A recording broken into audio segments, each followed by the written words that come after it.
नमस्कार दोस्तों, मैं हूं राजन ओझा और आप देख रहे हैं Ra24 न्यूज। दोस्तों, हम इस समय हैं सन ऑफ बिहार के नाम से प्रसिद्ध मनीष कश्यप के घर पर हम आ चुके हैं।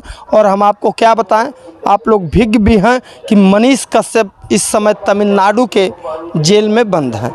और मामला क्या है, बिहार सरकार ने उनके ऊपर आरोप लगाती है कि मनीष कश्यप जो हैं तमिलनाडु और बिहार सरकार, बिहार राज्य के दो राज्यों के फर्जी वीडियो बनाने के मामले में, आपसी सौहार्द बिगाड़ने के मामले में उनको भैया जेल में बंद कर दिया जाता है। और देखिए, ये महनवा डुमरी जो है और यही मनीष कश्यप का घर है। और ये है मतलब इस तरह से, और तमाम लोगों ने तरह तरह से घर उनका दिखाया होगा, बंगला दिखाया होगा। इस तरह से आइए हम दिखाते हैं। और ये है खपड़े का ही घर है और ये हैंडपंप है और इस तरीक़ा से यही सब घर है। देख लीजिए, मनीष कश्यप का ये घर है।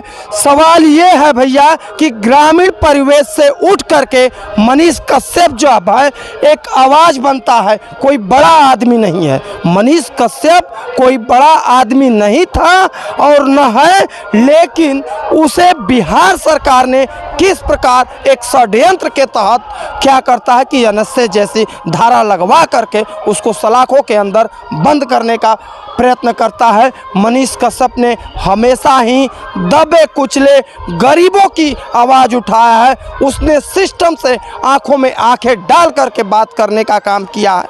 इसी का नतीजा रहा है।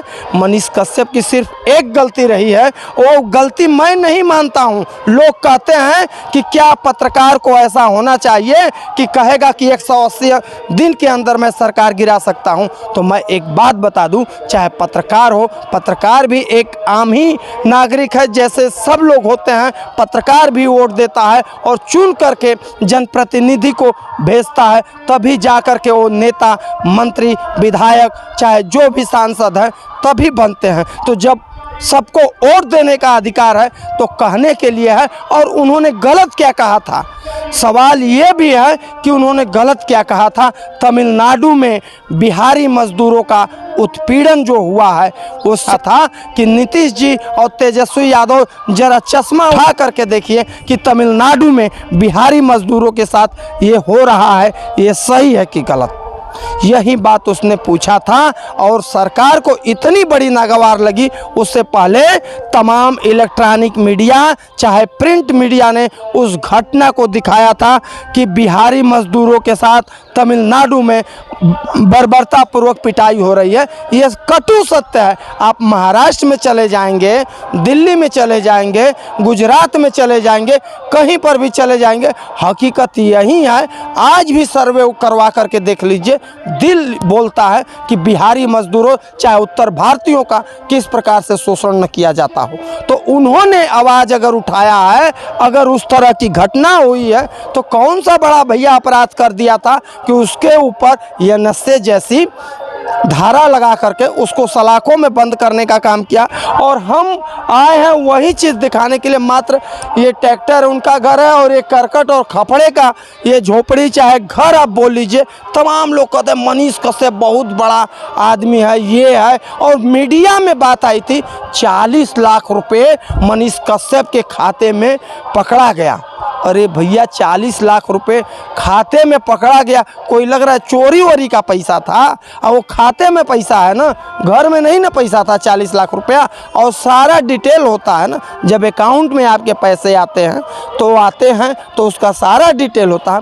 और एक यूट्यूब, समझिए, यूट्यूब एक ऐसा प्लेटफार्म है, सब लोग बोलते हैं यूट्यूबर यूट्यूबर यूट्यूबर, लेकिन मैं आपको बता दूं, यूट्यूब एक ऐसा प्लेटफार्म, सोशल मीडिया का एक ऐसा प्लेटफार्म है कि जो कि आज कारपोरेट हाउस की जो बिकाऊ मीडिया जिसे बोलते हैं लोग, गोदी मीडिया लोग बोलते हैं, वो खबरें नहीं दिखाती हैं। लेकिन यूट्यूब पर एक चाहे छोटा सा बच्चा हो चाहे बड़ा हो, और ये माइक उठा करके अपनी आवाज़, आपकी आवाज़ बन करके भ्रष्टाचार के खिलाफ आवाज़ दिखाता था।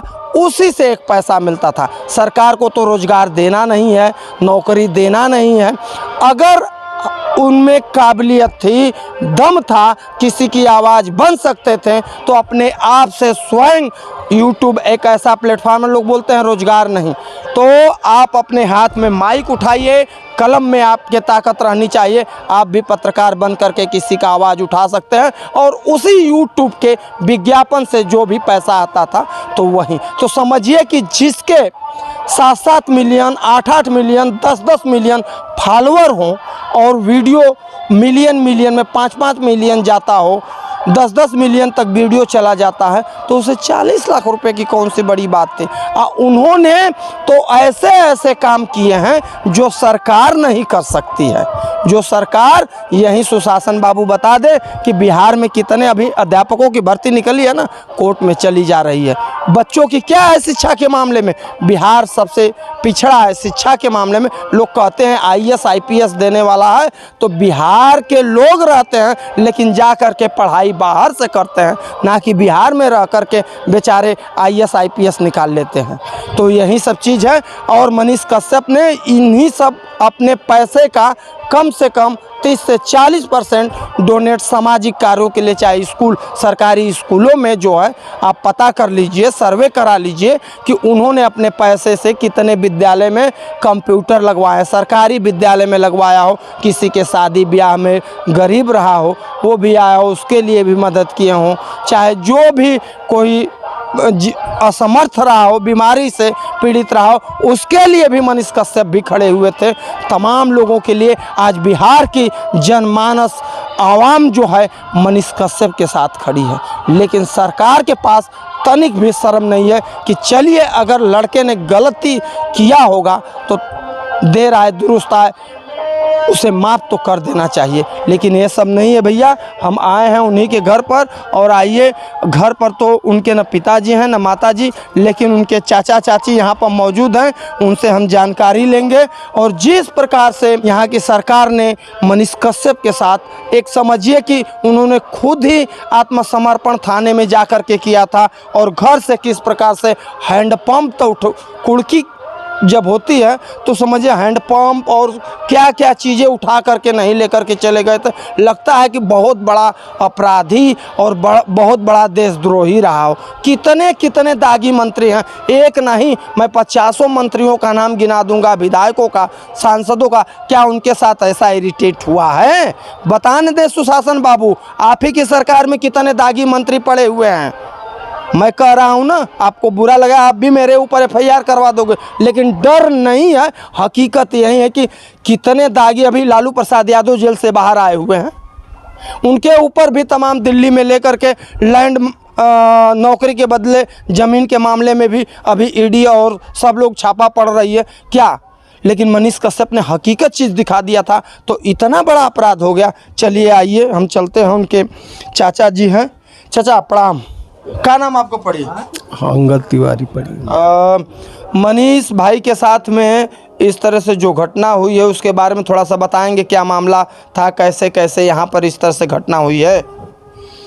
मामला क्या है, मैंने मामला तो वही न है कि वीडियो बनाए थे, लोग को सही सही चीज़ दिखाते थे, इसी के चलते बहुत लोग को नहीं देखा गया,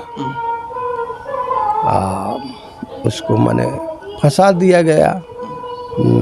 फंसा दिया गया। देखिए चाचा ने सही बात कहा है कि हकीकत यही है कि आज भी मनीष कश्यप लोग करते थे यूनिवर्सिटी में, भैया जिसके बच्चे का करियर बर्बाद हो जाए, जिसका सत्र 3-3 साल 4-4 साल बाद रिजल्ट निकलता हो, अगर वो जा कर के पूछ दिया तो गुनाह कर रहा है। और आप AC कमरे में बैठ कर के मज़ा ले रहे हो और पान खाते हो, और यही हुआ ना कि किस जो पेट में फोड़ा फोड़ा बोलते हैं, वो फोड़ा फट गया आपके अंदर। जब हकीकत दिखाया तो फोड़ा फट गया, इसके लिए आप लोगों को मिर्ची लगी। उसने सही चीज़ दिखाया, गरीबों के लिए, चाहे विद्यार्थियों के लिए, चाहे XYZ, वही चीज़ होता है। चाचा क्या उम्मीद है आपको मनीष कश्यप के बारे में? कब तक कुछ जानकारी है, कब तक आएंगे, क्या है? और ये सुना था कि उनके ऊपर जब कुड़की हुआ था तो कैसे क्या चीज़, कैसा व्यवहार आप लोगों के साथ किए थे लोग, जरा बताइए। व्यवहार तो उनका कुड़की जब्ती किए, जिसमें हम लोग भी अलग अलग हैं, कुछ सामान हमारा भी ले गए। हाँ। अच्छा। सब उसी जगह अभी पड़ा हुआ है। क्या उम्मीद है उनको, जैसे अभी बाहर आने के लिए कुछ सब? अब तो कोर्ट का काम हो रहा है। हाँ। अब कोर्ट का काम, कोर्ट जिस तरह डिसीजन देगा उस तरह होगा। अब तो कोई माने कोर्ट के थ्रू कोई निकलेगा, चाहे कुछ होगा। चलिए, हमारे देश का सबसे बड़ा संविधान जो है और न्यायालय है, और आज न्यायालय के ऊपर सब लोग विश्वास किए हुए हैं कि ज़रूर एक न एक दिन मनीष कश्यप को इंसाफ मिलेगा। भैया देख लीजिए, यहीं घर है और इसी तरीक़ा से, और उधर उनका वो कमरा मतलब उधर ही अंदर है। और कैसे परिवार रहता है। उनकी माता जी आई थी क्या? ना, नहीं आई थी। यानी अभी आई थी? नहीं आई। तो इस तरह से है भैया, उनकी माताजी उनके छोटे भाई के साथ में ही फ़िलहाल अकेले हैं, और तमाम तरह के सवाल हैं, प्रश्न चिन्ह खड़े होते हैं कि किस प्रकार से मनीष कश्यप का मतलब घर है और गांव में बेचारे रहते थे, और चाचा हैं और ये भी टूट चुके हैं। कौन नहीं टूटेगा, उनके पिताजी उनकी माताजी भी टूट चुकी हैं कि कम ये हमारे लड़के के साथ ऐसा क्या हो गया जिसने लोगों की भलाई किया।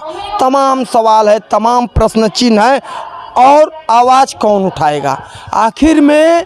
देखिए, लोग यूट्यूबर बोलते हैं, स्वतंत्र पत्रकारिता, फ्रीडम ऑफ स्पीच की आप बात करते हो, लेकिन ये सब क्या है अगर हकीकत में आवाज़ उठाना? अरे कम से कम नीतीश बाबू, विनती कम से कम एक बार भी ये सोच लीजिए कि जो बिहार में धरना प्रदर्शन, सत्याग्रह, आमरण अनशन हो रहा है, इकलौता एक ऐसा पत्रकार है जो कि सबके आंखों में आंखें डाल करके बात करने वाला, सही दिखाने वाला था, जिसके लिए आज जनता खड़ी हो रही है। कोई ऐसा पत्रकार आप बता दीजिए 2, 4, 5 जिसके लिए जनता रोड पर उतर जाती हो। और ये नहीं, भाड़े पर नहीं कि चुनाव का समय आता है तो वोटरों के लिए पैसे पर बुला दिया जाता है। ये दिल से वो जनता है जिसके लिए आवाज़ उठाया था मनीष कश्यप ने, वो उसके लिए आज रोड पर लोग उतर रहे हैं। तो कम से कम आप रहम करिए और निष्पक्ष होकर के आपसे यही विनती है कि मनीष कश्यप को जेल से बाहर निकलवाने का प्रयास करिए। चलिए, आज हमारी आपको वीडियो कैसी लगी इसे ज़रूर आप कमेंट बॉक्स में सुझाव दोस्तों दीजिएगा। हमारा वीडियो बनाने का मकसद किसी की भावना पर को ठेस नहीं पहुंचाना है, इंसाफ दिलाने के लिए था। जिस प्रकार से मनीष कश्यप ने लोगों के लिए आवाज़ उठाया है, आवाज़ बन सकता है, तो आज वो सलाखों के पीछे हैं। तो सही जो है, जो लोगों की भलाई करता था, तो क्या हम लोगों का फर्ज नहीं बनता है कि हम लोग उसकी आवाज़ उठाएं? कैमरा पर्सन प्रिंस तिवारी के साथ मोतिहारी से राजन ओझा की रिपोर्ट। धन्यवाद, शुभकामना के साथ।